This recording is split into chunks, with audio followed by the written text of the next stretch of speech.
Beneath the deafening roar of morning traffic, a microscopic fracture in a cast-iron pipe begins to spread. Millions of gallons of pressurized liquid tear through the sudden breach, violently stripping away soil and gravel until the asphalt above finally surrenders, erupting into a localized geyser. This violent rupture is often our only reminder of the colossal subterranean vascular system that breathes life into the modern metropolis. We turn a handle, and clean water flows effortlessly.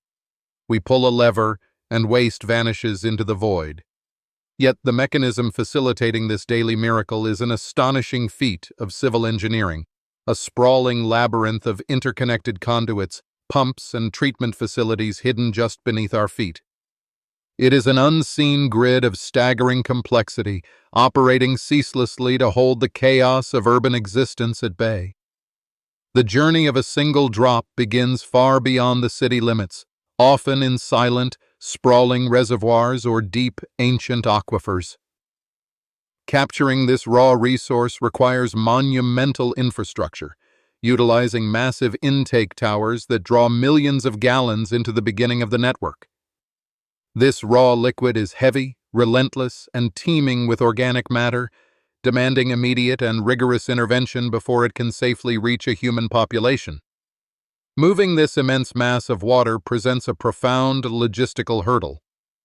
Water weighs precisely 8.34 pounds per gallon, and transporting billions of gallons across miles of unforgiving topography requires a delicate balance of applied physics. Engineers harness the immense power of gravity wherever possible, constructing aqueducts with exact, imperceptible slopes while deploying colossal centrifugal pumps to force the liquid upward when nature refuses to cooperate. Before entering the urban artery, the raw supply must endure a brutal, microscopic gauntlet within a water treatment plant. Here, the liquid undergoes coagulation and flocculation, a chemical process where positively charged salts are injected into the flow. These chemicals neutralize the negative charges of dissolved dirt and microscopic debris, causing them to bind together into heavy, gelatinous clumps known as floc, which then sink to the bottom of massive settling basins. Once the heavy particulates are removed, the clarified water is forced through layers of anthracite coal, fine sand, and gravel, stripping away the remaining microscopic impurities. Finally, a carefully calibrated dose of chlorine or ultraviolet light neutralizes any lingering biological threats. This highly orchestrated sequence transforms a murky, hazardous raw material into the pristine standard required to protect public health on a massive, city-wide scale. The successful delivery of this purified resource represents one of the greatest unrecognized triumphs of modern civilization. Cholera, typhoid, and dysentery once decimated densely packed urban centers, weaponized by the very water citizens relied upon. The advent of centralized, chemically treated distribution networks effectively eradicated these waterborne plagues in the developed world, fundamentally altering human life expectancy and allowing metropolitan populations to expand without triggering catastrophic epidemics. Yet, the pressurized grid responsible for this delivery is inherently fragile, engaged in a perpetual war against physics and time. Once treated, water is pumped into the distribution network at high pressure, ensuring it can reach the top floors of skyscrapers and flow forcefully from fire hydrants. This constant, immense outward force places extraordinary stress on the physical pipes, constantly probing the infrastructure for the slightest weakness or microscopic flaw. Maintaining this pressure across a sprawling, uneven cityscape is a masterpiece of fluid dynamics. Engineers utilize elevated water towers, which act as massive gravitational batteries. Pumps fill these towering tanks during periods of low demand, storing potential energy. When the city wakes and demand surges, gravity pulls the water down, maintaining a steady, reliable pressure throughout the underlying network without overtaxing the mechanical pumping stations. This delicate hydrostatic balance can be violently disrupted by the water hammer effect.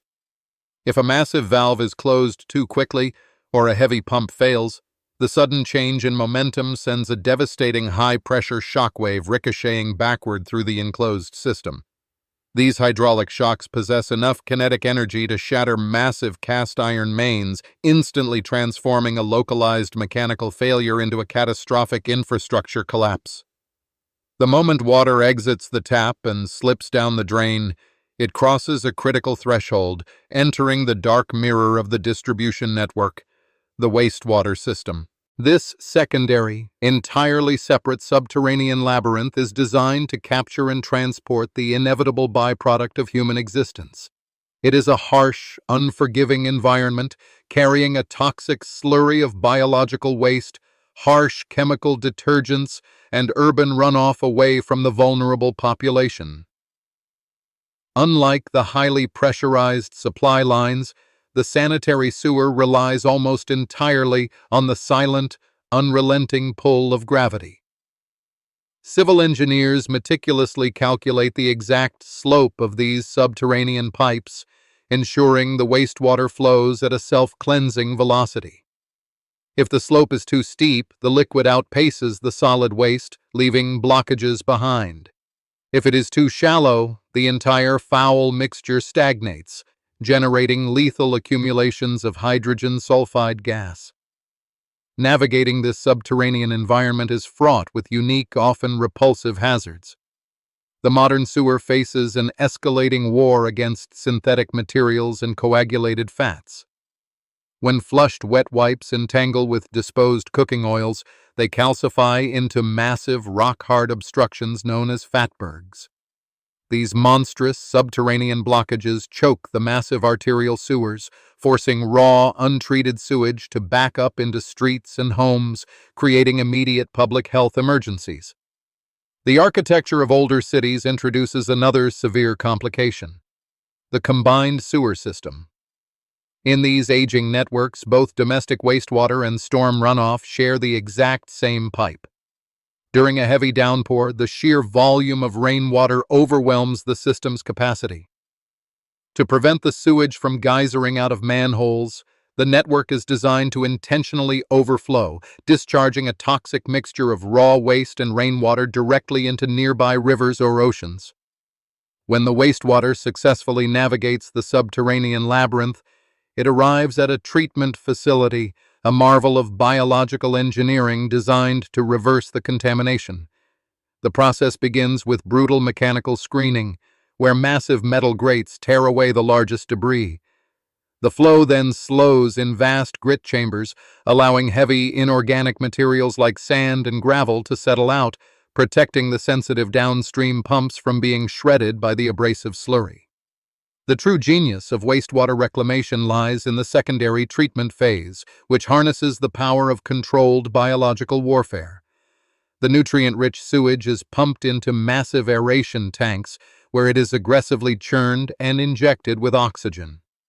This highly oxygenated environment supercharges millions of naturally occurring microorganisms, which rapidly consume the dissolved organic waste, effectively eating the pollution and transforming the toxic water into a clearer, safer liquid. This biological purification acts as a silent, impenetrable shield for the natural environment. Without these colossal reclamation plants, the sheer volume of urban effluent would instantly asphyxiate local waterways, stripping them of oxygen and triggering massive ecological dead zones. By meticulously scrubbing the water before returning it to the ecosystem, these facilities ensure that the relentless expansion of the modern metropolis does not completely destroy the natural world it occupies. The foundation of this protective shield was largely laid over a century ago. Deep beneath the streets of London, Paris, and New York, monumental brick sewers constructed during the Victorian era continue to channel the flow of millions. These architectural marvels, built by thousands of laborers in perilous conditions, were a desperate response to the Industrial Revolution, proving that visionary civil engineering could conquer the squalor of rapid urbanization. However, the legacy of that visionary era now represents a terrifying vulnerability. Much of the unseen grid in older cities has long surpassed its intended lifespan. Century-old cast iron and clay pipes are crumbling beneath the relentless vibration of modern traffic, the shifting of the earth, and the corrosive bite of the water they carry. We are relying on a decaying foundation to support an exponentially heavier modern world. When this aging infrastructure inevitably fails, the consequences cascade rapidly through the interconnected urban environment. A single shattered water main does more than just cut off the local supply. It undermines the structural integrity of the street above, floods adjacent subway tunnels, and instantly paralyzes surface transportation. The invisible network suddenly makes its presence violently known, demonstrating how entirely dependent our modern economy is on the integrity of a hidden pipe. To combat this looming crisis, the water industry is undergoing a radical digital transformation, evolving toward the concept of smart water grids. Engineers are embedding thousands of microsensors throughout the subterranean labyrinth, creating a nervous system for the city's plumbing. These devices continuously transmit real-time data on pressure, flow rates, and chemical composition, allowing operators to peer into the dark, pressurized void and anticipate failures before they breach the surface. The most cutting edge of these diagnostic tools utilize advanced acoustic monitoring and artificial intelligence. Highly sensitive hydrophones listen to the specific frequencies of water moving through the pipes.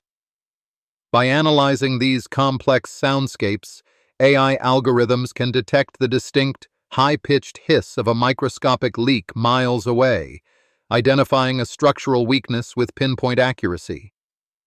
This shifts the paradigm of infrastructure management from reactive emergency repairs to precise, preventative surgery. This technological evolution also highlights the profound interconnectedness of our critical utilities, specifically the energy-water nexus. Pumping millions of gallons of heavy liquid against gravity and forcefully aerating vast tanks of wastewater requires an astronomical amount of electricity. Water treatment and distribution are often a municipality's single largest consumer of power. Consequently, a failure in the electrical grid instantly threatens the water supply, binding these two unseen networks in mutual vulnerability. This mutual vulnerability is being severely tested by the escalating impacts of a changing climate. Prolonged droughts are draining the ancient aquifers and reservoirs that feed the intake towers, while sudden, intense superstorms are routinely overwhelming the aging combined sewer systems. The historical data that engineers once used to calculate pipe diameters and structural loads is becoming obsolete, forcing a desperate race to adapt the infrastructure to a new, unpredictable atmospheric reality. Ultimately, the unseen network of urban water and wastewater systems is a testament to human ingenuity and our relentless desire to conquer our environment. It is a fragile, beautiful, and terrifyingly complex machine that hums endlessly beneath the concrete, demanding constant vigilance and massive investment. Acknowledging the profound engineering occurring beneath our feet transforms a simple turn of the tap from a mundane expectation into a profound appreciation for the invisible forces keeping our cities alive.